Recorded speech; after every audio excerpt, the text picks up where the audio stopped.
hayya 'alas salah.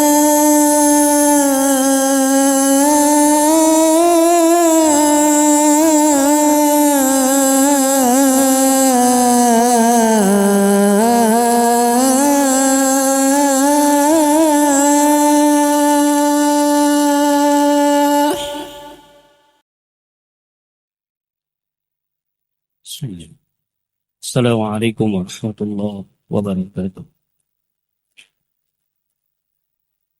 Alhamdulillahi rabbil alamin. Alhamdulillah subhanahu wa ta'ala hamdan zakiyan wa ashkuruhu syukran jazilan mutawaliyan wa huwa alladhi lam yazal li ibadihi nasiran wa waliyan. Ashhadu an la ilaha illallah wahdahu la syarika lah syahadatan taj'alu lana fil jannati qasran 'aliyan wa ashhadu anna Muhammadan 'abduhu wa rasuluhul karim alladhi law ra'aitahu la ra'aitahu wajhan qamariyan. Allahumma salli wa sallim ala Muhammad wa ala alihi wa sahbihi salatan wa salaman daimaini mutalazimaini bukratan wa asilan amma ba'd. Raditu billahi rabba wa bil islami dina wa bi Muhammadin nabiyya wa rasulan.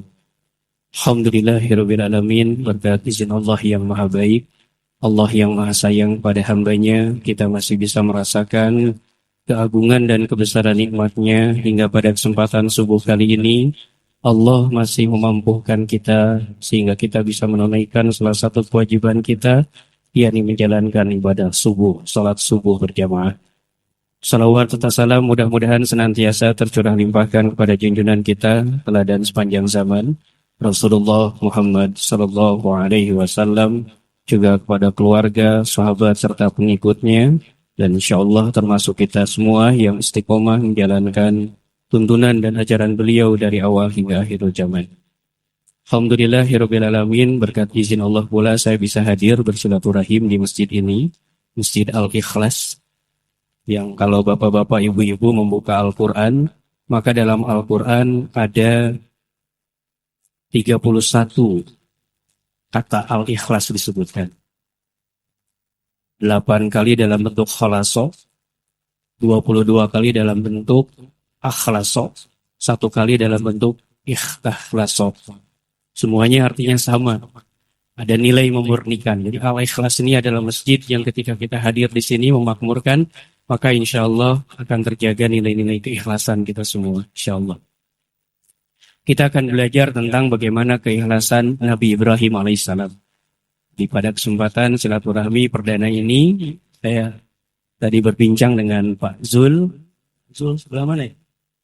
Oh ini Pak Ijul, bahwa qadarullah ternyata di sini pernah hadir seorang yang menggerakkan masjid ya, pembina almarhum Ustadz Nur Muttaqin. Kenal ya bapak-bapak semua. Alhamdulillah. Jadi saya baru disebutkan tadi tiba-tiba nyambung karena saya mendapat amanat dari beliau. Beliau biasa ngisi kajian juga di Masjid Daya Mujahidin, tafsir hari Kamis subuh rutin. Saat itu beliau sedang sakit. Maka minta izin kepada tim DKM untuk digantikan. Dan saya diminta untuk menggantikan beliau.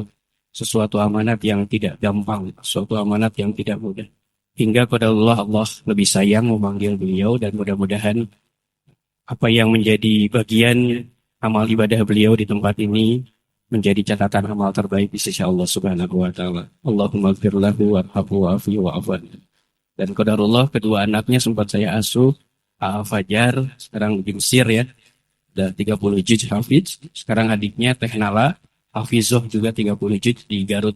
Kebetulan saya sehari-hari ngasuh santri, ada 200 santri di Garut. Nama pondoknya Pesantren Welas Asih.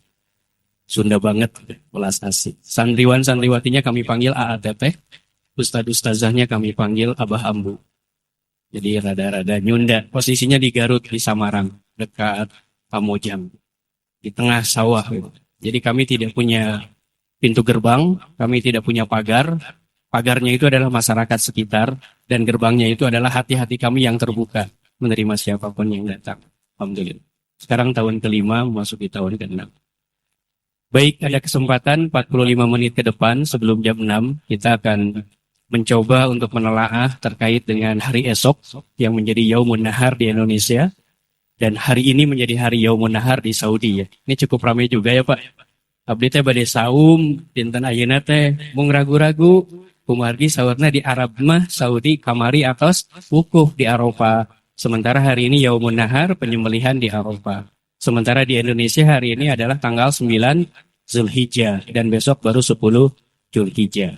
Jadi sebelum jauh sedikit saya ulas bahwa ini berkaitan dengan hadis Rasulullah yang menyebutkan siamu yaum Arafah, siam di hari Arafah itu akan menghapuskan dosa kita yang hari ini dan yang akan datang. Jadi kalimatnya siamu yaum Arafah. Tidak disebutkan siam wukuf bi Arafah. Jadi yang menjadi catatan itu adalah waktunya, bukan momentumnya.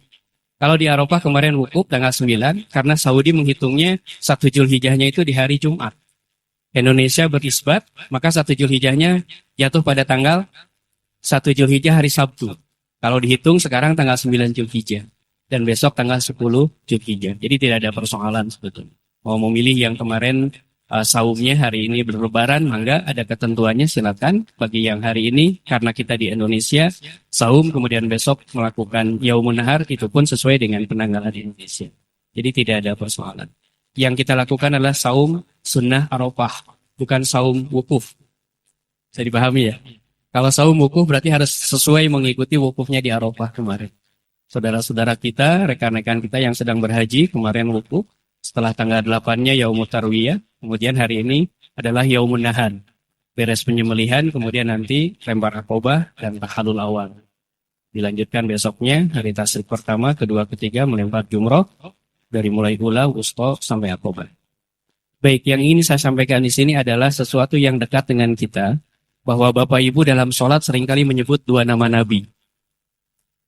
Yang pertama Nabi Muhammad SAW, yang kedua adalah Nabi Ibrahim alaihissalam. Yang akan saya ceritakan adalah Nabi Ibrahim alaihissalam. Kenapa sampai dijadikan doa dalam sholawat? Yang di sana hadir Rasulullah SAW dan kemudian juga Ibrahim. Kita bersolawat kepada Rasulullah dan kepada Ibrahim. Kita bersolawat kepada Rasulullah dan keluarganya. Kita bersolawat kepada Ibrahim dan keluarganya. Ternyata Nabi Ibrahim ini termasuk dalam jajaran Nabi-Nabi Ulul Azmi. 5 Nabi yang kemudian Allah catat sebagai Nabi yang paling banyak mendapatkan ujian.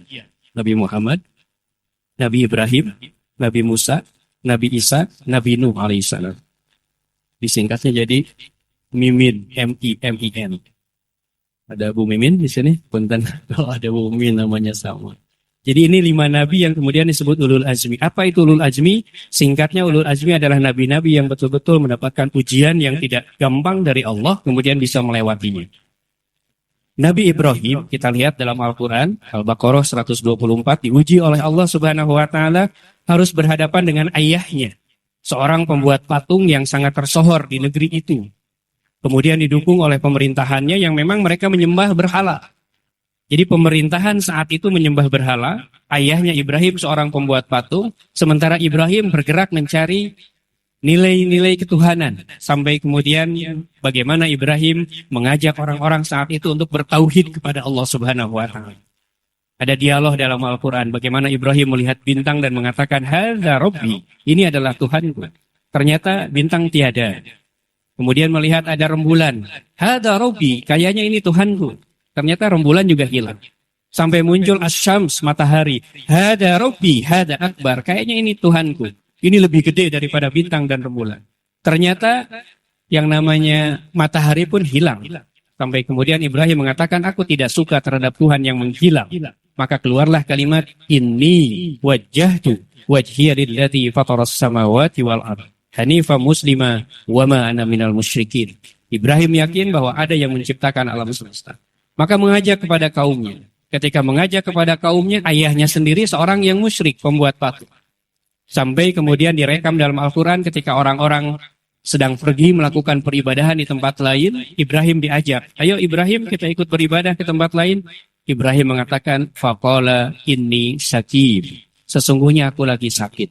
Ini strategi Ibrahim. Banyak yang menyebutkan Ibrahim berbohong padahal nggak sakit. Sesungguhnya menurut para mufasir, kalimat inni sakim, sesungguhnya aku sakit, sakitnya itu bukan sakit fisik, tetapi sakit batin melihat orang-orang saat itu menyembah berhala. Sampai kemudian Ibrahim bersumpah, "Wallahi La aqidanna asnamakum. Sungguh aku bersumpah demi Allah bahwa aku akan menghancurkan patung-patung itu in kanu mudbirin, in tawallaw mudbirin, ketika kalian sedang bepergian. Ketika kaumnya bepergian, maka Ibrahim hancurkan patung-patung tadi, kemudian disisakan patung yang paling besar dan disimpan kampak di samping. Ketika mereka kembali, mereka menuduh Ibrahim, qalu anta fa'alta bi'alihatina hada. Kau yang kemudian menghancurkan patung-patung kami ya Ibrahim. Ibrahim kemudian menjawab, faqala fas'aluhum kabiruhum hada. Bukan aku yang melakukan, tapi tuh patung yang paling gede, coba tanya dia. Nah, ini adalah ajakan bagaimana Ibrahim meminta kaumnya berpikir dengan nalar logika yang jelas. Patung yang tidak bisa berbicara, patung yang tidak bisa melakukan tindakan apapun, kenapa kemudian mereka sembah? Ujung-ujungnya Nabi Ibrahim digiring, dilemparkan ke sebuah api unggun raksasa. Karena kemudian orang-orang saat itu tidak lagi punya argumentasi untuk menentang nilai-nilai monoteisme tauhid yang diajarkan oleh Ibrahim alaihissalam. Dilempar ke api unggun raksasa, Allah kemudian memberikan instruksi, kulna ya narukuni bardan wasalaman ala Ibrahim. Hei api yang biasa di istana kawaluyaan itu panas ya Pak. Upami kompor dihurungkan, dicabak, panas kan apinya ya Bu. Ternyata kata Allah, bardan wasalaman ala Ibrahim. Saat itu diminta untuk menjadi kondisinya sejuk dan menyelamatkan terhadap Ibrahim. Beres dari ujian yang pertama, Allah menguji lagi kepada Nabi Ibrahim untuk meninggalkan Siti Hajar dan Ismail kecil. Biwadin ghairi dhi zar'in inda baitikal muharram. Dalam surat Ibrahim ayat 37. Di sebuah tempat yang tandus, tempat yang tidak ada buah-buahan, tempat yang tidak ada air, tempat yang tidak ada kehidupan di dekat Ka'bah. Kalau disebutkan Ka'bah pada masa itu adalah hanya sebatas fondasi, belum menjadi bentuk yang sempurna. Kalau ditanya lagi kapan Ka'bah dibangun, sejak Nabi Adam alaihissalam Ka'bah sudah dibangunkan oleh Allah Subhanahu wa taala. Ibrahim tugasnya menyempurnakan ar-rafa'ahu, meninggikan Ka'bah yang sudah ada fondasinya. Nanti kita lihat. Begitu diminta oleh Allah meninggalkan Hajar dan Ismail kecil, bayi merah, maka Hajar bertanya, wahai suamiku, apakah kau tega meninggalkan kami berdua di tempat ini? Tempat yang gersang, yang gak ada kehidupan apapun. Ibrahim terus saja jalan menuju ke arah Palestina, karena di Palestina ada istrinya, yaitu Sarah. Nanti kita ceritakan, ada Sarah, ada Hajar. Kemudian Hajar mengejar lagi, wahai suamiku, apakah kau tega meninggalkan kami berdua di tempat ini? Ibrahim terus saja jalan. Sampai yang ketiga kalinya Hajar mengatakan, amarokallahu bihada. Wahai suamiku, apakah ini adalah perintah Allah? Ibrahim baru berhenti, balik kanan, kemudian menjawab, na'am, ya, ini adalah perintah Allah.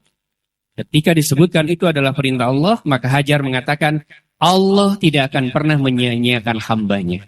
Ditinggalkanlah Hajar dengan Ismail kecil, Ismail menangis-nangis pilu, Siti Hajar kemudian air pinarapnya, asiknya habis, kering, memohon kepada Allah diberikan pertolongan. Maka saat itu berusaha Siti Hajar untuk mencari air. Melihat ke bukit Sofa, seolah-olah ada air, ternyata tidak ada.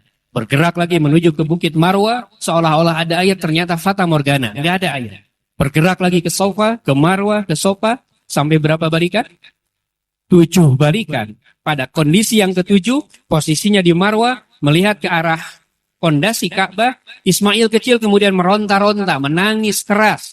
Kakinya menggerak-gerakkan ke pasir sampai kemudian Allah menyuruh atau memerintahkan kepada Jibril mendekati Ismail dan kemudian dari dekat kaki Ismail memancar air yang kemudian Hajar berteriak mendekati air tadi sambil berteriak, Zam, Zam, Zam, kumpulkan airnya, bendung airnya untuk minum Ismail dan untuk minum.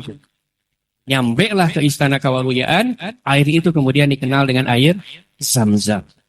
Air yang berkah yang sampai dengan hari ini tidak pernah menjadi persoalan. Ketika jamaah haji tiap tahun 3 juta orang selalu tercukupi bahkan lebih. Ketika COVID kemarin 3 tahun berturut-turut tidak ada yang datang ke sana kecuali para pekerja, tidak lantas menjadi banjir. Itulah yang kemudian disebut dengan berkah. Apa yang menjadi mana nanti kita hubungkan. Apa hubungannya peristiwa seorang Hajar yang bergerak dari Sofa ke Marwa. Nanti Bapak Ibu akan mengenal itu yang disebut dengan bagian dari rukun umroh dan haji. Yaitu sa'i. Sa'i biasa diartikan lari-lari kecil dari Sofa ke Marwa. Padahal makna yang lebih dalam dari sa'yun atau sa'i adalah upaya semaksimal mungkin yang ditujukan lillah karena Allah. Coba perhatikan. Hajar tuh kan udah tahu di Sofat itu daya cair. Dia bergerak ke Marwah, nggak ada air juga. Kenapa tuh masih bolak-balik? Kan udah tahu nggak ada. Kenapa nggak mencari ke tempat yang lain? Inilah yang kemudian Allah sebut ikhtiar yang luar biasa yang dilakukan oleh Hajar. Terus memohon berharap kepada Allah sampai kemudian Allah menghadirkan air Zam-Zam. Dan itu menjadi bagian dari rukun haji dan umrah. Sa'i. Kalau ditanya lebih detailnya lagi, berapa jarak dari Bukit Sofa ke Bukit Marwah? Dihitung kurang lebih sekitar 420 meter. Kalau 420 meter dikali 7 berarti kurang lebih 2,9 kilometer. Hampir 3 kilo. Selesai melakukan sa'i. Sama dengan tawaf. Ketika melakukan tawaf, kalau sa'i bergerak lurus, kalau tawaf memutar. Dan dua-duanya hitungannya 7. Mungkin Bapak Ibu bertanya, kenapa 7 kali? Kenapa enggak 5? Kenapa enggak 9? Maka jawabannya para mufasir cukup panjang. Satu dihubungkan dengan surat Al-Mulk. Ketika Allah menciptakan langit, sab'a samawatin tibaqa, 7 tingkatan. Allah menciptakan hari dalam sepekan, sab'a ayyam, 7 hari. Allah menghadirkan malaikat yang memutari Ka'bah selalu bertawaf 70.000 malaikat. Angkanya 7 juga. Ketika tawaf pun 7, ketika sa'i pun 7. Nanti melempar jumroh, berapa kerikil? 7 kerikil. Jadi ada makna-makna tertentu dalam satu kitab namanya Hikmatut Tashri wa Falsafatuh, disebutkan bahwa nilai 7 itu dalam konteks bahasa Arab menunjukkan sesuatu yang tidak berhenti, terus sinambung. Jadi kalau Bapak Ibu sedang mengitari Ka'bah bertawaf melawan arah jarum jam, posisi hati kita ada di sebelah kiri, maka kita selalu dekat dengan Ka'bah. Dan selama 7 putaran kita berhenti terus untuk mengikatkan hati kita kepada Allah Subhanahu wa Ta'ala. Pun demikian ketika melakukan sa'i, itu pun adalah keterikatan kita dengan Allah Subhanahu wa Ta'ala. Apakah selesai sampai di sana ujian terhadap Nabi Ibrahim? Tidak. Ibrahim diuji lagi dengan level yang lebih tinggi. Allah Subhanahu wa Ta'ala meminta Ibrahim untuk menyembelih Ismail. Ini kita hubungannya dengan kurban. Jadi tidak hal yang biasa-biasa saja. Diminta oleh Allah untuk menyembelih Ismail putranya. Mundur lagi ke belakang, Ibrahim itu menikah dengan Siti Sarah, puluhan tahun tidak memiliki keturunan, kemudian mendapatkan satu khadimah, pembantu yang kemudian kita kenal dengan Siti Hajar, hadiah dari Mesir, menikah dengan Hajar, kemudian tak lama Allah Subhanahu wa Ta'ala memberikan keturunan kepada Ibrahim alaihissalam, yang kemudian kita kenal dengan nama Ismail alaihissalam. Dan usianya sudah tidak muda, dalam tafsir disebutkan 80 tahun sampai 86 tahun. Toh sepuh nembe gaduh bayi. Dan itu ada dalam surat As-Saffat ayat 100. Rabbi habli minas salihin. Ibrahim selalu berdoa, ya Allah berikan aku keturunan dari golongan orang-orang yang soleh. Allah menjawab, fabasyarnahu bigulamin halim. Maka kami akan memberikan kabar gembira kepada engkau berupa anak yang baik, yang sopan, yang baik. Kalau dalam Al-Quran ada 2. Pertama gulamun halim, halim pakai ha, itu menunjukkan kepada Ismail alaihissalam.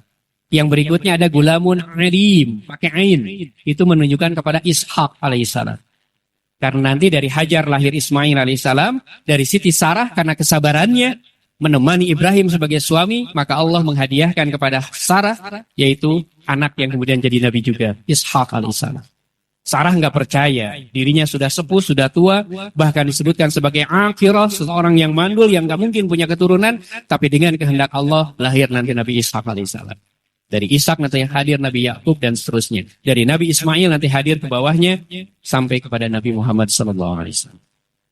Diperintahkan oleh Allah untuk menyembelih Ismail, apa yang dilakukan oleh Ibrahim? Ibrahim merenung. Ini hubungannya dengan tarikh.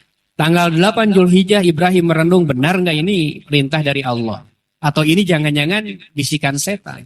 Merenung itu di tanggal 8 Zulhijjah. Makanya 8 Zulhijjah disebut sebagai Yaumut Tarwiyah, hari perenungan. Besoknya kan wukuf di Arafah, sekaligus menyiapkan logistik persiapan untuk wukuf di Arafah. Merenung sampai kemudian tanggal 9 Zulhijjah di sebuah tempat yang tandus. Ibrahim kemudian mengetahui bahwa itu adalah mimpi dari Allah.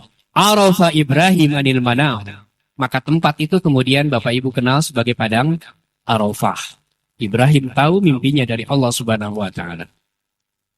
Setelah yakin, dibawalah keesokan harinya 10 Zulhijjah.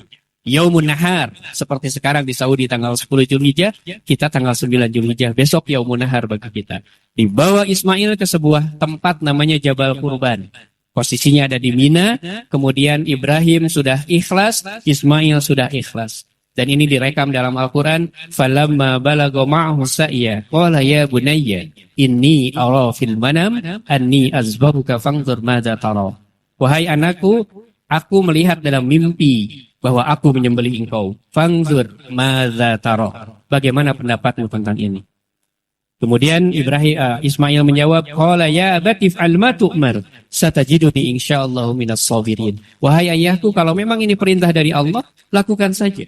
Maka ayah akan mendapati aku sebagai sosok orang-orang yang sabar. Keduanya sudah bersiap-siap tanggal 10 Zulhijjah, bergerak menuju Jabal Qurban. Disebutkan dalam ayat berikutnya, ayat 103-nya, As-Saffat, falamma aslama wa tallahu lil jabin. Ketika keduanya ikhlas, ridho, siap, maka Ibrahim sudah menyiapkan pisau yang terbaiknya, kemudian leher Ismail sudah siap untuk disembelih. Begitu akan diproses aktivitas penyembelihan tadi, Allah menyuruh Ibrahim, wa nadainahu ayya Ibrahim qad saddaqta ru'ya inna kadzalika nazil muhsinin. Stop Ibrahim, jangan kau lanjutkan, kau lolos dalam ujian ini. Ibrahim menangis, memeluk Ismail, melepaskan ikatannya, dan kemudian bersyukur kepada Allah Subhanahu wa Ta'ala. Inna hadza lahuwal bala'ul mubin, kata Allah. Ini adalah ujian yang nyata bagi engkau ya Ibrahim. Wa fadainahu bisibhin azim. Maka aku gantikan Ismail dengan sembelihan yang besar. Maka hadir kambing saat itu, domba. Mungkin nanti Bapak Ibu nanya, dombanya dari mana? Nanti ada hubungannya dengan Habil dan Qabil, yang mereka melakukan aktivitas pengorbanan juga. Dombanya Habil disimpan di surganya Allah. Menurut beberapa mufasir, disinilah keistimewaan bagi Ismail yang digantikan dengan bidhi bin azim, dengan sembelihan yang besar dihadirkan domba saat itu, yang kemudian menjadi syariat bagaimana kita menjalani aktivitas ibadah kurban. Maka disembelihlah domba tadi, dan kemudian terjadi sesuatu sebelum aktivitas itu dilakukan. Ketika Ibrahim mendekati Ismail mau menyembelih tadi, ada satu sesi bagaimana Ibrahim digoda oleh setan la'natullah. Hai Ibrahim, kau menanti anakmu puluhan tahun lamanya. Sekarang sudah hadir malah kau mau sembelih. Ayah macam apa kau? Ibrahim tidak menjawab. Dengan keimanannya yang kuat, Ibrahim rajmal lisyayatin waridan lirrahman. Melempari dengan 7 kerikil sehingga setan kemudian menjadi kabur. Gagal menggoda Ibrahim, digodalah Hajar. Hajar digoda, Hajar pun sama. Rajmalis syayatin waridan lirrahman. Dilemparilah setan itu kemudian kabur. Gagal menggoda Ibrahim dan Hajar, digoda Ismail yang sudah terbaring. Hei Ismail, ayah bundamu mau menyembelih engkau, bilang kepada mereka. Apakah mereka orang tua yang tidak sayang kepada anaknya? Ismail mengikuti ayah bundanya. Rajmalis syayatin waridan lirrahman, dilempari. Tempat Ibrahim melempar kemudian Bapak Ibu kenal sebagai lembah Jumrah Aqobah, tugu yang pertama yang paling besar. Kemudian ketika Hajar melempar, kita kenal dengan Jumrah Wusta. Dan Ismail yang paling kecil tubuhnya, kemudian kita kenal dengan Jumrah Sugro atau Jumrah Ula. Yang kemudian sekarang menjadi bagian wajib haji yang kita kenal dengan melempar Jumrah. Tanggal 10 Aqobah, melemparnya hanya 7 kali lemparan dengan 7 kerikil. Tanggal 11, 12, 13, masing-masing 7 lemparan dikali 3, 21, 21 dikali 3, 63, 63 ditambah 7, 70. Jadi kantong bagi mereka yang akan melempar jumroh, isinya 70 kerikil. Nanti kita akan cek, boleh nggak kita bawa kerikilnya dari Istana Kewaluyaan? Biasa, karena sunnahnya harus mengambil kerikil dari Muzdalifah. Ketika kita selesai wukuf, kemudian mabit di Muzdalifah, maka di sana mengambil kerikil-kerikil minimal 70, dilebihkan lebih bagus, kemudian dibawalah menuju ke Mina untuk melempar di area Jamarot, di area Jumroh melempar. Baik, ketika selesai seperti itu, kemudian Ibrahim lolos ujiannya. Disinilah kita akan berbicara tentang betapa Ibrahim memiliki nilai-nilai keikhlasan yang tinggi. Betapa Nabi Ibrahim alaihissalam yang sudah menanti anaknya sekian waktu yang panjang, kemudian menyerahkan semuanya karena Allah Subhanahu wa Ta'ala. Mungkin nanti akan bertanya jemaah, kenapa sih kok ujiannya harus menyembelih Ismail? Allah itu kan Ar-Rahman Ar-Rahim, Maha Pengasih lagi Maha Penyayang. Kok perintahnya sadis banget, nyembelih anak kesayangan? Ternyata mundur. Dalam hadis riwayat Imam Abu Dawud, Ibrahim itu adalah nabi yang kaya raya.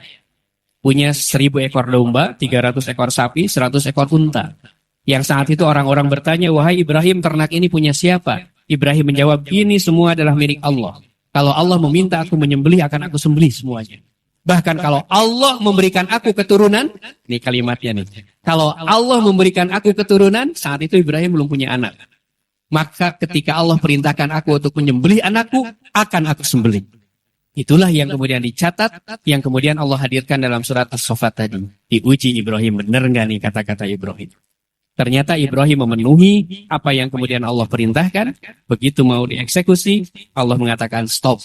Oh, lolos Ibrahim dalam ujian. Pada tahun ketiga Hijriah, Rasulullah SAW menjadikan syariat kurban sebagai aktivitas yang rutin kita lakukan setiap tahun. Rasulullah di tahun ketiga Hijriah, di pagi hari, jadi bedanya Idul Fitri dengan Idul Kurban. Idul Kurban itu lebih pagi pelaksanaan.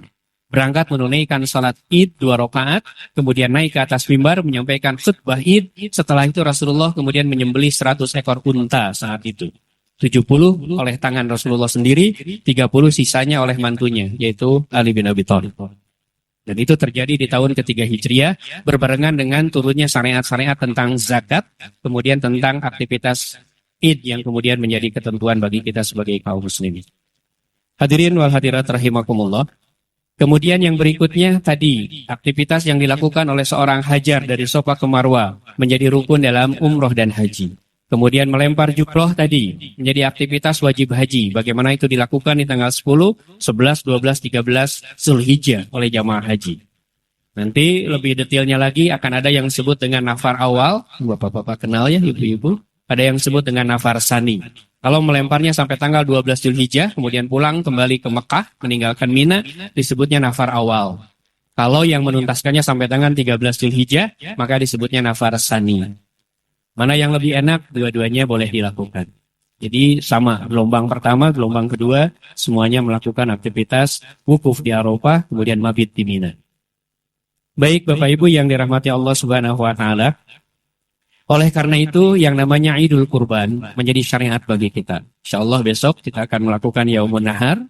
Kemudian ini menjadi aktivitas yang seringkali memunculkan pertanyaan-pertanyaan. Mulai dari kaitannya biasanya yang suka muncul pertanyaan itu kaitannya dengan kulit. Boleh enggak kulit domba, kulit sapi dijual? Kemudian juga berhubungan dengan daging. Kemudian juga berhubungan dengan hewan kurban. Saya ingin menyampaikan terkait dengan hewan kurban. Hewan kurban itu yang hendaknya disembeli adalah hewan kurban seperti yang disebutkan dalam surat As-Saffat tadi. Bizibhin azim, dengan sembelihan yang terbaik, sembelihan yang bagus, sembelihan yang istimewa. Maka kriterianya hewan yang baik itu adalah rumusnya ASA. Asa. A yang pertama adalah al-akron, tanduknya harus sempurna dua-duanya. Nggak boleh salah satunya hilang. Itu yang pertama. Yang keduanya S, saminun. Saminun itu berarti hewannya, baik itu unta, sapi, ataupun domba, dalam kondisi bayuh-yuh, berdaging. S, saminun. Kemudian A yang terakhirnya al-amlah. Al-amlah itu kata Rasulullah, hewan kurban yang baik itu adalah dominasi warna putihnya, bulunya lebih banyak dibandingkan warna hitamnya. Mangga Bapak Ibu nanti kalau keluar, lihat yang jualan domba rata-rata dominan putih.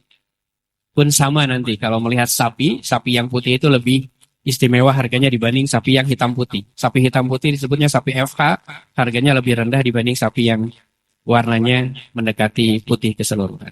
Kecuali nanti kalau ada pertanyaan terkait dengan lembu atau munding. Munding atau kerbau itu boleh disembelih kalau tidak digunakan untuk membajak sawah. Biasanya di kampung-kampung, di beberapa desa di Garut masih ada yang menyimpan kerbau, disimpan di bukit. Jadi tidak digunakan untuk membajak sawah, begitu sudah besar, sudah cukup waktunya, ditarik ke bawah untuk dijadikan hewan kurban. Apakah sah atau tidak? Kata Rasulullah, hewan kurban itu ada 3. Yang pertama golongan al-ibil, unta, apapun jenisnya. Yang kedua al-baqor, yaitu sapi dengan sejenisnya, berarti masuk kerbau, lembu, munding. Kemudian yang ketiganya gonam.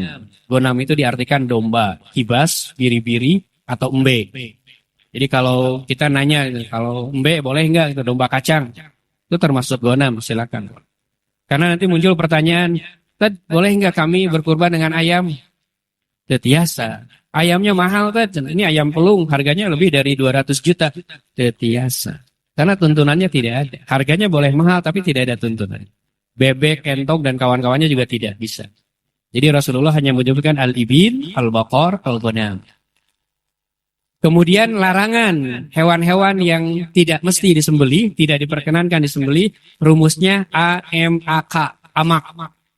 A-nya adalah al-auro, nggak boleh kita menyembelih hewan yang buta matanya, sebelah atau dua-duanya. Yang keduanya maridoh itu hewannya sakit. Mau flu domba, flu sapi, flu unta itu nggak boleh. Yang berikutnya al-arja. Di antara 4 kaki binatang tadi ada yang hilang, atau ada yang pincang, atau ada yang rusak, tidak boleh disembelih. Dan yang terakhir, yang keempatnya kasir. Kasir itu kotor, kering, kurus. Itu pun tidak layak untuk disembelih. Jadi ini terkait dengan beberapa hal teknis berhubungan dengan hewan-hewan kurban. Dalam Al-Quran disebutnya bahimatul an'am. Hewan-hewan yang diternakan, kemudian yang disiapkan untuk disembelih. Karena nanti ada yang bertanya, boleh hingga berkurban kuda? Ternyata tidak diperkenankan. Kuda itu bukan hewan yang diternakan untuk dikonsumsi, dimakan. Tapi kurban saat Rasulullah SAW masih jumeneng, masih ada, merupakan alat untuk ghazwah, alat untuk berperang. Bahkan alat untuk melakukan aktivitas kegiatan. Jadi tidak dimunculkan kuda menjadi hewan sembelihan. Baik Bapak Ibu yang dirahmati Allah Subhanahu wa taala, sampai sini barangkali ada yang mau didiskusikan. Saya persilakan. Mangga. Terkait dengan haji, terkait dengan Desa Ibrahim, terkait dengan Idul Kurban. Mangga. Sudah cukup jelas ya? Mangga Bapak, silakan.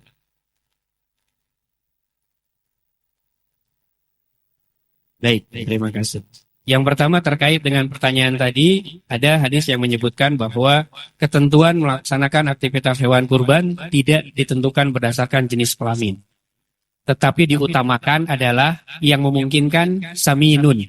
Dagingnya lebih banyak dibandingkan yang lain-lainnya. Kalau misalnya berkurban dengan kambing betina, itu sebetulnya tidak ada larangan, dipersilakan. Tapi keumuman yang terjadi biasanya sapi, unta, dan domba jantan yang kemudian dikurbankan. Karena secara daging dan lain sebagainya lebih banyak. Dan biasanya yang betina kebutuhannya adalah untuk diternakan, diperbanyak. Seperti itu. Walaupun sah-sah saja untuk disembelih. Begitu. Ada lagi. Bagaimana ketika bapak-bapak sedang sibuk memproses ngerecah daging, memotong daging, limbangan daging, terus ibu-ibu mengambil sebagian dari daging tadi untuk dijadikan gulai atau soto bagi panitia yang sedang sibuk. Boleh atau tidak?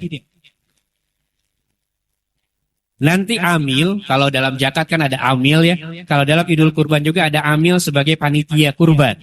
Kalau panitia kurban punya kebijakan akan mendapatkan sebagian untuk konsumsi, maka itu secara fikih sah, boleh digunakan. Karena fungsi dari daging kurban itu yang pertama untuk dibagikan kepada yang berhak, yaitu mudhohi. Yang berkurbannya dia memiliki hak untuk mendapatkan dagingnya. Yang kedua orang yang terdekat, lingkaran terdekat. Yang ketiga fokus kepada duafa dan fakir miskin. Dan itu dibagikan, tidak diperkenankan untuk diperjualbelikan. Bahkan Rasulullah menyebutnya haramun, haram kalau daging kurban diperjualbelikan. Apalagi oleh yang berkurbannya. Dan hari ini, mohon maaf saya lihat data-data yang muncul, ternyata banyak mafia-mafia dalam tanda petik yang menjadi penadah daging kurban. Jadi dia bawa kolbak, anggaplah orang-orang yang di dalamnya duafa, dia sebarkan ke masjid ngantri, dapat daging kumpulin di kolbak, ngantri lagi ke masjid yang lain, kumpulin di situ. Besok lusa ada di pasar dagingnya. Nah itu yang tidak diperkenankan. Karena kurban itu adalah bagaimana Rasulullah, nih nanti kalau ada pertanyaan, boleh nggak saya berkurban satu domba untuk satu keluarga? Ini juga sering jadi pertanyaan. Rasulullah dalam satu riwayat menyebutkan, aku berkurban satu domba ini untukku, untuk keluargaku, dan untuk umat Islam. Jadi biasa, cengeng, diniatkan satu domba untuk satu keluarga. Jadi Rasulullah melihat bahwa ada kebutuhan kaum muslimin terutama yang fakir miskin dan duafa supaya mereka merasakan juga yang tidak terbiasa makan daging bisa mendapatkan kesempatan untuk menikmati daging.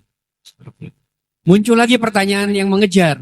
Boleh enggak kami menukarkan uang yang biasa untuk digunakan berkurban dengan membelikan sembako? Karena ada orang-orang yang duafa dia mau masak daging, kompor gasnya habis. Minyaknya enggak punya. Boleh nggak kurbannya dengan bentuk sembako? Secara fungsi itu sangat bagus sekali, sangat membantu sekali. Tetapi secara sunnah Rasulullah tidak mengajarkan. Kalau mau Rasulullah juga bisa memberikan sembako saat itu, tetapi tidak. Ada bahimatul an'am, hewan-hewan yang kemudian harus dikurbankan. Begitu. Jadi yang tadi boleh ya Bu, kalau tim konsumsi mau masak duluan, biar nanti pas makan siang, bapak-bapak yang bekerja bisa makan dari sana, itu sah secara fikih. Karena ada jatahnya, ada bagian. Sebaiknya dari awal diinformasikan bahwa panitia akan mengadakan kegiatan, kemudian salah satunya ada konsumsi, dan kemudian mengambil dari keseluruhan sebetulnya, bukan dari satu hewan kurban. Begitu antarodin, masing-masing ridho, oke, kita jalan. Sama halnya dengan yang berkurban, dia nggak mau ngambil jatah. Itu juga, saya nggak mau ngambil jatah, silakan aja lah buat DKM, buat panitia. Itu juga tidak jadi persoalan. Betul, nanti DKM yang mengatur. Ya. Karena tidak boleh diperjualbelikan, maka sifatnya yang diperkenankan dalam fikih adalah dihibahkan. Dari sohibul kurban dihibahkan kepada DKM, DKM baru berhak untuk mengatur. Apakah menjualnya, untuk operasional makmuran masjid nggak jadi persoalan. Asal dari sohibul kurbannya sudah diserahkan kepada DKM. Seperti itu. Terus bagaimana kalau sohibul kurbannya sapi? Tiba-tiba dia mintanya jatahnya kurban, boleh nggak? Nah ini juga seringkali terjadi gitu. Tesawiyos, jadi disiapkan aja dulu jatahnya buat dia, kemudian kita cek ketersediaan daging dombanya ada atau tidak. Ketika ada nggak jadi masalah ditukar. Ada juga yang kurbannya domba, tapi mintanya jatahnya daging sapi gitu. Itu juga harus dicek sebaliknya. Atau nanti suka ada yang nitip kepala gitu kan, ada yang nitip buntut, ada yang nitip kaki. Biasanya kalau kami biasanya itu diberikan untuk apresiasi para eksekutor di lapangan. Jadi sebagai bentuk apresiasi, kakinya, kemudian buntutnya, kemudian kepalanya, biasanya dikasihkan ke tim yang kemudian pivot ya, tim jagal biasanya. Silakan, biasanya ada yang mengirimkan proposal biasanya dari lembaga-lembaga, dari mahasiswa, lembaga yang menerima hibah kulit domba, kulit sapi gitu. Baik ibu-ibu, ada yang mau didiskusikan? Aman ya?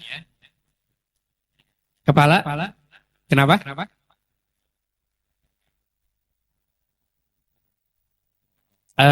Yang disebutkan dalam hadis Rasulullah SAW lebih ke jildal, kulit. Yang disebutnya kulit. Kalau kepala itu sudah termasuk bagian yang lain. Jadi kalaupun nanti kepala ada yang menghak gitu ya, saya nitip kepala itu silakan. Tapi kalau diperjualbelikan, sekali lagi tadi unsurnya tidak boleh daging kurban itu diperjualbelikan. Kecuali dihibahkan dulu kepada DKM, kemudian DKM yang kemudian mengatur. Seperti itu. Silakan. Terkait dengan sawah, enggak, Bapak? Silakan. Iya. Gimana, Pak? Iya. Iya. Boleh. Ya. Nanti yang paling penting itu ketika proses penyembelihan mesti disebutkan 7 mudhohinya, 7 orang karyawan itu siapa saja, plus dengan binnya dan bintinya. Untuk kejelasan ketika proses aktivitas penyembelihan. Jadi nggak apa-apa, sebuah perusahaan menunjuk misalnya biasanya giliran ya, 7 orang karyawan, kemudian untuk berkurban, maka silakan itu bisa dilakukan dan sebutkan namanya dengan jelas. Fulan bin Fulan atau Fulanah binti Fulan dan seterusnya. Jadi boleh dilakukan seperti itu. Boleh nggak atas nama yayasan, atas nama sekolah? Boleh, walaupun tetap harus menyebutkan siapa yang menjadi wakilnya 7 orang tadi. Pertanyaan, ya silakan. Iya. Iya.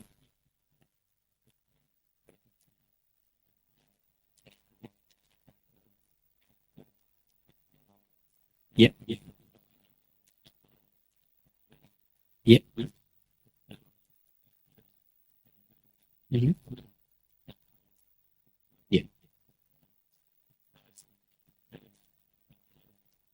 Baik. Kalau tetap diniatkannya untuk kurban dan proses penyembelihannya dari tanggal 10, 11, 12, 13, maka itu masuk kategori kurban. Betul.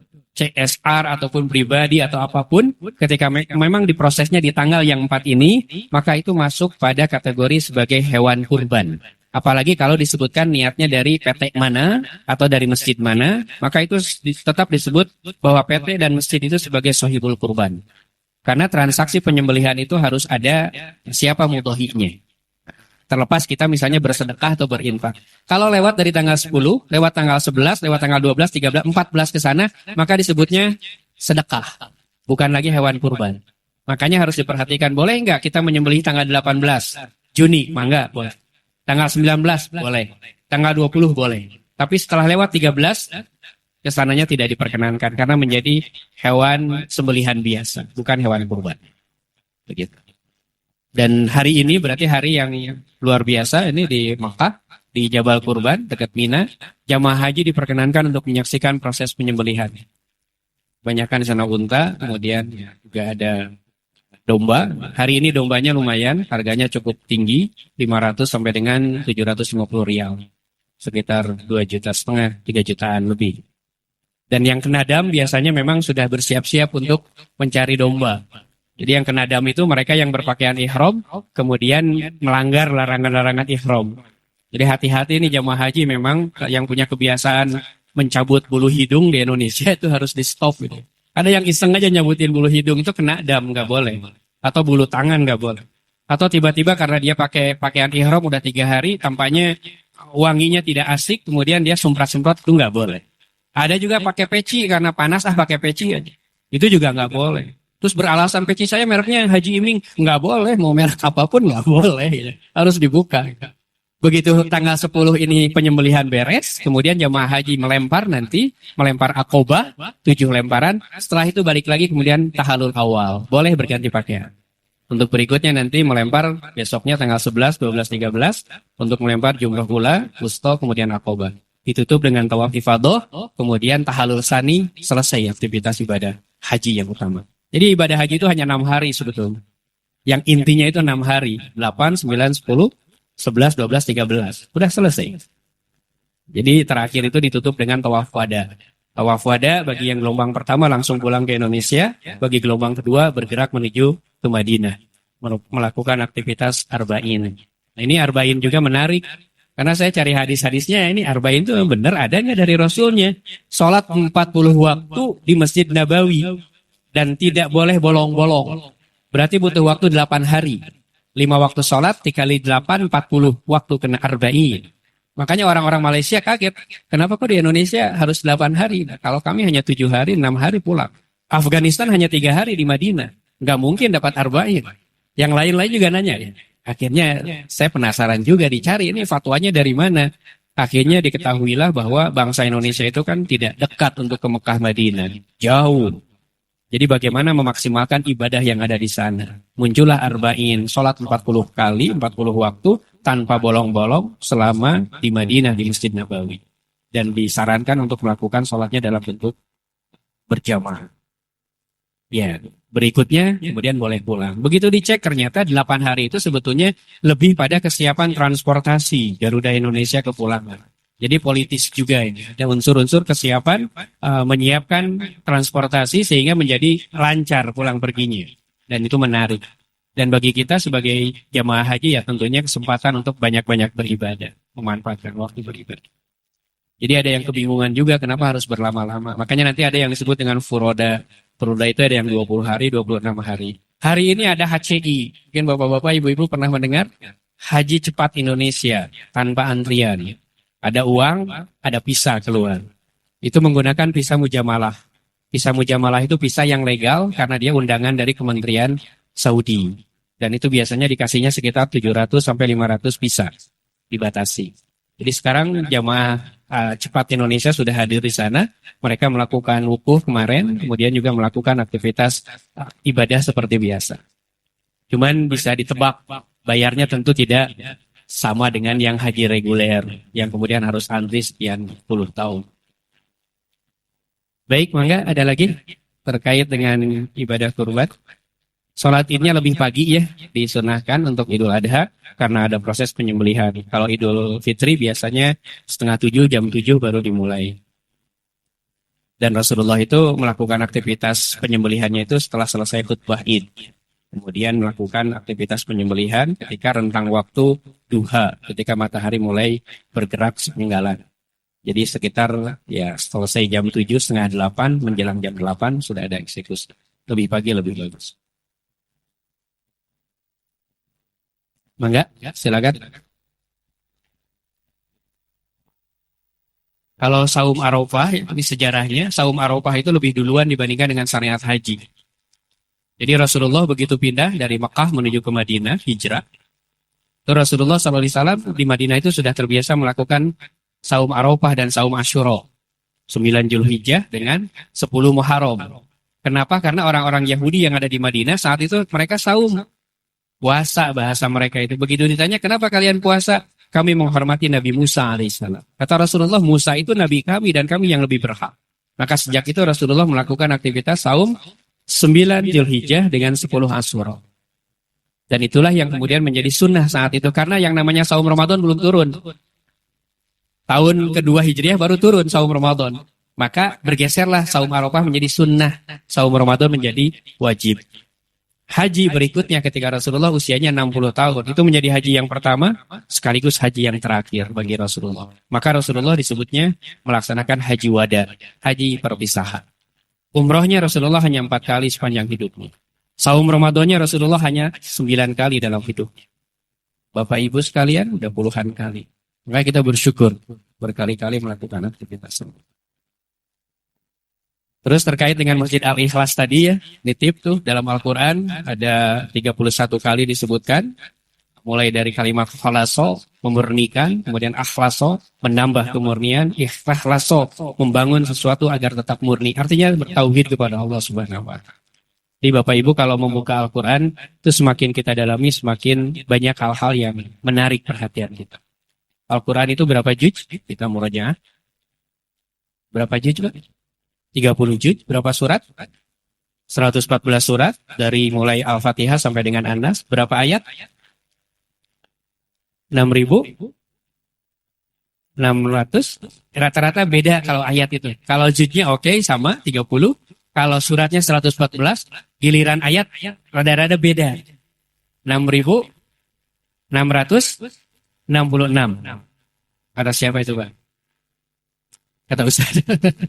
Ya, mirip waktu saya sekolah SD agama ya. Dari guru agama itu 6.666. Karena penasaran saya cek dari Al-Fatihah 7 ayat. Al-Baqarah 286. Al-Imran 200. An-Nisa 176. Terus sampai ke Anas. Begitu klik sama dengan yang keluarnya 6.236. Bukan 6.666. Penasaran diulang lagi. Jangan-jangan saya salah gitu kan. Cek lagi. Sampai 3 balikan yang keluar 6.236. Lebih detailnya lagi saya telusuri. Di Mekah berapa ayat yang turun, di Madinah berapa yang turun. Di Mekah 4.726 yang diturunkan oleh Allah Subhanahu wa Ta'ala melalui malaikat Jibril. Hijrah ke Madinah turun 1.510 ayat. Jumlahnya 6.236. Di Mekah 87 surat, bergerak ke Madinah 27 surat. 27 tambah 87 pas 114 surat. Nanti Bapak Ibu akan mengenal Makkiyah dengan Madaniyah. Ada ayat-ayat yang di Mekah, ada ayat-ayat yang di Madinah. Itu menarik kalau lebih jauhnya, menarik kalau sudah berbicara tentang Al-Quran, terutama untuk anak-anak kita. Karena PR orang tua saat ini adalah betapa anak-anak lebih tertarik bermain gadget, main HP, dibanding dengan baca Al-Quran. Ya Bu ya, ada yang kayak gitu Bu?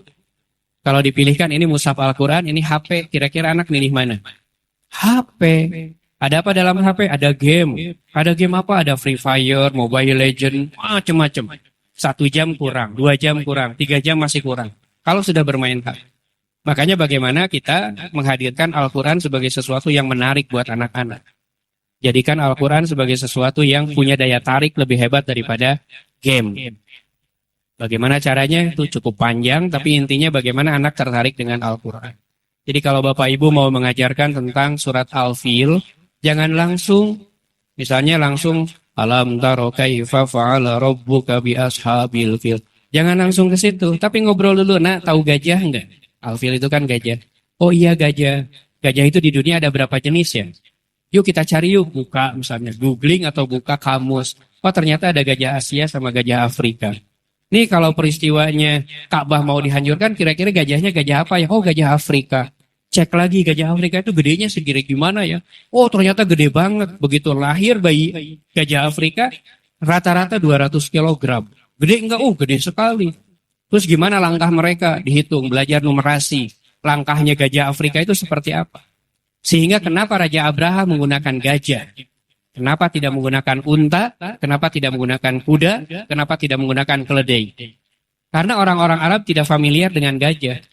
Begitu datang gajah ketakutan. Abdul Muthalib berteriak, "Wahai kaumku, bersembunyilah di balik bukit. Abraha dengan pasukan gajahnya datang akan menghancurkan Ka'bah."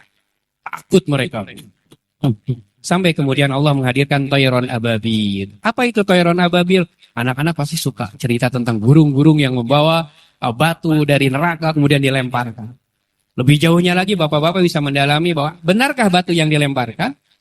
Karena mufasir kontemporer menyebutkan itu bukan batu yang dilemparkan. Tetapi seperti COVID kemarin ada virus-virus yang Allah sebar sehingga pasukan Abraha hancur berantakan. Ka'asfim ma'kul seperti daun-daun yang dimakan ulat. Narik. Oh iya gajah itu seru ya. Gajah Asia bedanya apa dengan gajah Afrika? Ada yang telinganya gede, ada yang kecil. Ada yang kepalanya sekali, ada yang tek-tek 2 kali. Ngomongin gajah, anak-anak pasti tertarik. Jangan dulu ngapalin Alvin. Belum lagi nanti ngobrolin, nak, di dalam Al-Quran ada surat Spider-Man loh. Hah? Bener nggak? Coba buka surat ke-29. Al-Ankabut, laba-laba. Iya, dibuka. Bahkan ibu-ibu bisa bercerita ke anak-anaknya. Mengenalkan nama-nama surat dalam Al-Quran lewat bercerita. Misalnya ada seorang anak namanya Fatihah. Ini surat pertama. Fatihah ini sering melihat sapi betina.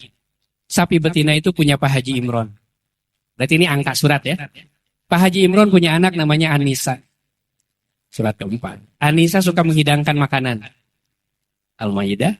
Sisa makanan itu diberikan ke binatang ternak. Al-An'am. Binatang ternak punya kandang di tempat yang tinggi. Al-Arab. Di tempat yang tinggi mereka membuka harta rampasan perang. Al-Anfal. Kemudian mereka bertobat. At-Taubah. Seperti tobatnya Nabi Yunus. Ini cerita aja ke anak. Kemudian Yunus bergerak menuju ke rumahnya Hud. Surat ke-11. Hud nyamper Yusuf. Surat ke-12. Tiba-tiba datang halilintar. Surat ke-13. Ar-Ra'du. Mereka bersembunyi di rumah Ibrahim. Surat ke-14. Yang rumahnya di Bukit Hijr. Surat Al-Hijr. 16 surat kita kenal. Tiba-tiba datang pasukan lebah. An-Nahl. Mereka berjalan di malam hari. Al-Isra. Lalu bersembunyi di dalam guha. Al-Kahfi. Guha itu dijaga oleh Ibu Maryam dan Bang Toha. Surat Maryam dan Toha. Terus sampai 114 surat enak gitu loh. Ngadongeng sambil mengenalkan nama surat dan artinya. Baik Bapak Ibu yang dirahmati Allah Subhanahu wa taala, jam 5.53, 7 menit menjelang jam 6. Jika masih ada pertanyaan dipersilakan. Jika cukup, kita akan tutup dengan doa. Cukup ya? InsyaAllah mudah-mudahan Allah senantiasa memberikan keistiqomahan kepada kita, selalu bergerak untuk berada dalam ketaatan kepada Allah dan Rasul-Nya. Baik Bapak Ibu yang dirahmati Allah Subhanahu wa taala, mari kita tutup majelis ini dengan sama-sama berdoa. Mudah-mudahan Allah senantiasa menjaga keikhlasan kita, kesabaran kita, dan kita bisa meneladani Nabi dan Rasul terbaik yang pernah Allah berikan kepada kita semua. Allahumma shalli wa sallim ala Muhammad wa ala alihi wa sahbihi wa sallim. Allahumma alif baina qulubina wa aslih dhata bainina wa hdina subula salam wa najjina minadh dhulumati ilan nur wa janibna al-fawahisha ma dhahara minha wa ma batan. Allahumma barik lana fi asma'ina wa absarina wa qulubina wa azwajina wa zurriyatina wa tub alaina innaka antat tawwabur rahim. Rabbana zalamna anfusana wa illam taghfir lana wa tarhamna lanakunanna minal khasirin. Rabbana hab lana min azwajina wa zurriyyatina qurrata a'yun waj'alna lil muttaqina imama. Rabbana atina fid dunya hasanah wa fil akhirati hasanah wa qina azaban nar. Subhana rabbika rabbil izzati amma yasifun wa salamun alal mursalin walhamdulillahi rabbil alamin. Hadirin rahimakumullah, terakhir mari bersama-sama kita tutup dengan doa kafaratul majlis. Subhanaka Allahumma wa bihamdik asyhadu an la ilaha illa anta astaghfiruka wa atubu ilaik. Akhirul kalam, nasrun minallah fathun qarib. Assalamualaikum warahmatullahi wabarakatuh.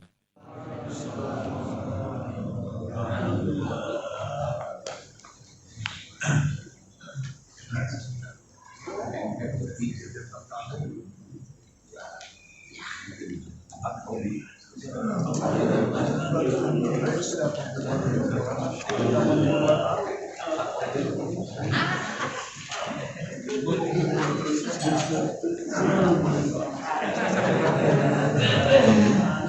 bank ya? Ya.